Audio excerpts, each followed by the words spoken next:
মুসা আলাইহিস সালাতু ওয়াস সালাম এক সময় ফেরাউনের বিরোধিতা করেছিল। ফেরাউনকে প্রকাশ্যে বলেছে, তুমি যে রব দাবি করো তোমার রব আমরা মানি না, আমাদের রব হচ্ছেন আল্লাহ। আমাদের রব কে? জোরে বলেন কে? আমাদের রব কে? আল্লাহ ছাড়া আমরা কাউকে মানি? আল্লাহ ছাড়া কারো বিধান মানি? ইনিল হুকমু ইল্লা লিল্লাহ।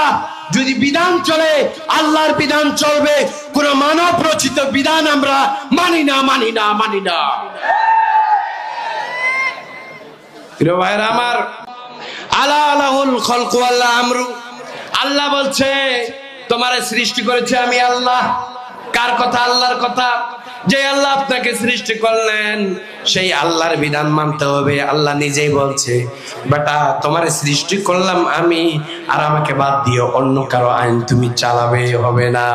কার কথা? আল্লাহর কথা। সুতরাং আল্লাহর আইন বাদ দিয়ে, আল্লাহর হুকুম বাদ দিয়ে অন্য কোনো আইন চলবে না। কারণ আল্লাহ রাব্বুল আলামিন বলছেন, وَمَن يَبْتَغِي غَيْرَ الْإِسْلَامِ دِينًا فَلَن يُقْبَلَ مِنْهُ وَهُوَ فِي الْآخِرَةِ مِنَ الْخَاسِرِينَ। আল্লাহু আকবার। সূরাতুল আলে ইমরান 85 নম্বর আয়াত। আল্লাহ বলছে, আল্লাহর দিন বাদে, ইসলাম বাদ দিয়ে অন্য ধর্মকে যারা গ্রহণ করেছে, ওই ধর্মকে, ওই ধর্মাবলম্বী যারা আছে, আল্লাহর কাছে এদের কোনো মূল্য নাই। মাছির দাম থাকতে পারে আল্লাহর কাছে, কিন্তু ওই মাছির চাইতে তারা নিকৃষ্ট। আল্লাহর কাছে ওই ধর্মের কোনো দাম, ওই মানুষগুলোর দাম নাই আল্লাহর কাছে। কারণ যারা ইসলাম থেকে বিচ্যুত হয়েছে ওদের দাম আল্লাহর কাছে নাই, ওদের দাম আল্লাহর কাছে নাই। যারা ইসলাম থেকে বিচ্যুত হয়েছে তারা যদি বেশি বাড়াবাড়ি করে তাদেরকে আমরা প্রতিহত করবো ইনশাআল্লাহ। আমার ভাইয়েরা, হক কথা বলা সবচাইতে বড় জিহাদ।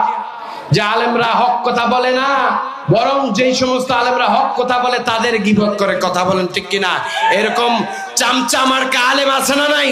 সুবিধাবাদ জিন্দাবাদ, এইরকম আলেম যারা বিগত দিনে ছিল, যারা হুইপ শো, আওয়ামী লীগ সহ স্বৈরাচারের গোলাম হয়েছিল, ওই সমস্ত আলেমরা যদি তওবা করে ফিরে আসলো না, ওই এদের বিচার আওতায় আনতে হবে। কথা বলুন ঠিক কিনা?